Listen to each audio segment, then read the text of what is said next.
امام ناصر البانی رحمہ اللہ اس حدیث کو اپنی صحیح یعنی سلسلۃ صحیحہ کے اندر لائے ہیں، اور یہ حدیث صحیح ابن حبان، مسند احمد اور طبرانی کے اندر بھی موجود ہے۔ رسول اللہ صلی اللہ علیہ وسلم فرماتے ہیں کہ یہ دین قائم دائم رہے گا، مسلمانوں کی ایک جماعت اس سے متصف ہو کر جہاد کرتی رہے گی یہاں تک کہ قیامت قائم ہو جائے گی۔ اب اس حدیث کے تحت امام احمد بن حنبل اور اس کے علاوہ اور بہت سارے محدثین نے اس پہ تبصرہ کیا ہے کہ یہ حدیث کن لوگوں کے بارے میں ہے۔ امام احمد فرماتے ہیں کہ اگر اس جماعت سے مراد یعنی وہ جماعت جو جہاد کرتی رہے گی یہاں تک کہ قیامت قائم ہو جائے گی، فرماتے ہیں اگر اس جماعت سے مراد اہل الحدیث نہیں ہے تو میں نہیں جانتا کہ کون مراد ہیں۔ اسی طرح قاضی ایاز رحمہ اللہ فرماتے ہیں انہی امام احمد بن حنبل کے اس تبصرہ کے بارے میں کہ امام احمد کی مراد اہل السنہ والجماعہ ہیں اور وہ لوگ ہیں جو اہل الحدیث کے منہج کے پیروکار ہیں۔ اب جب یہ حدیث پیش کی جاتی ہے تو ہمارے کئی احباب یہ اعتراض کرتے ہیں کہ یہاں اہل الحدیث سے مراد محدثین ہیں۔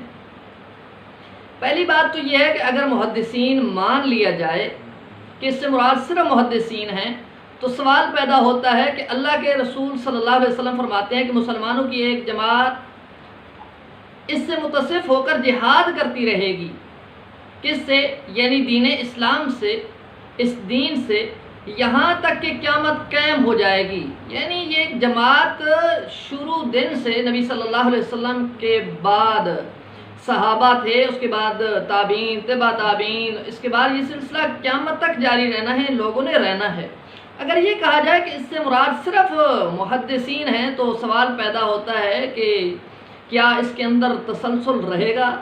اور دوسری بات ہے قاضی ایاز امام احمد کے اس تبصرہ کے بارے میں فرماتے ہیں کہ ان کی مراد وہ لوگ ہیں جو اہل الحدیث کے منہج کے پیروکار ہیں۔ اگر یہ کہا جائے کہ اہل الحدیث سے مراد محدثین ہیں تو یہاں بات انہوں نے بالکل کلیئر کر دی ہے کہ یہاں امام احمد بن حنبل کی جو مراد ہے، جو معنی اور مطلب وہ لے رہے ہیں وہ ان کے پیروکار ہیں، تو کسی صورت میں بھی خلاص نہیں ہے ان لوگوں کو جو اعتراض لگا کے اس حدیث کو جب ان کے سامنے رکھا جاتا ہے تو کہتے ہیں کہ اس سے مراد آج کے اہل الحدیث نہیں ہیں، تو ان کو کسی طرح بھی آزادی نہیں مل سکتی، ان کا یہ دعویٰ باطل ہے۔ بہرحال ہماری آج کی اس ویڈیو میں جو اصل مقصود ہے وہ دکھانا ہے کہ آج اس گئے گزرے دور میں، پرفتن دور میں رسول اللہ صلی اللہ علیہ وسلم کی جو بشارتیں تھیں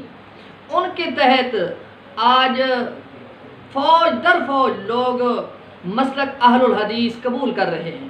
ہم آپ حضرات کے سامنے اسی طرح کی ایک ویڈیو اور ایک خاندان کا ذکر کرنے لگے ہیں اور ان کے اپنے کمنٹس آپ کے سامنے رکھ رہے ہیں کہ وہ بتلائیں کہ آپ لوگ کیوں اہل حدیث ہوئے، کیا وجہ بنی اور آپ کے اندر یہ یو ٹرن آیا، آپ نے ہر ایک چیز کو چھوڑ کر، اپنے باپ دادا کے مسالک کو چھوڑ کر مسلک اہل الحدیث قبول کیا۔ علیکم ورحمۃ اللہ وبرکاتہ۔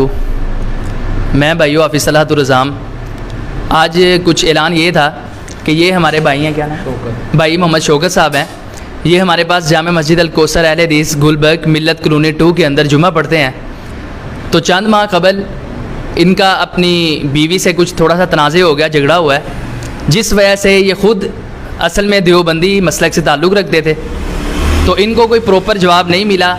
پھر یہ ہمارے پاس آئے، دیگر اہل حدیث علماء کے پاس گئے ہیں اپنا مسئلہ لے کے، تو الحمدللہ ثم الحمدللہ انہوں نے وہ مسئلہ دیکھ کر قرآن و حدیث کی روشنی میں جو ان کو ملا ہے، یہ آج مسلک اہل حدیث قبول کر کے اعلان کرنا چاہتے ہیں کہ ان کی زبانی سنیے کہ یہ کیوں اہل حدیث ہوئے اور کس وجہ سے، کوئی تنازع کی وجہ سے دوسرے مسلک سے اہل حدیث کی طرف آئے ہیں۔ جی بھائی۔ بسم اللہ الرحمن الرحیم۔ السلام علیکم بھائی، میرا مسئلہ جو تھا نا طلاق کا تھا بیوی کے ساتھ.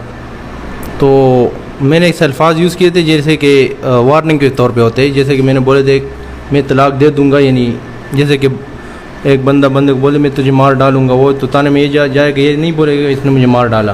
ایک وارننگ کے طور پہ میں نے بتایا تھا.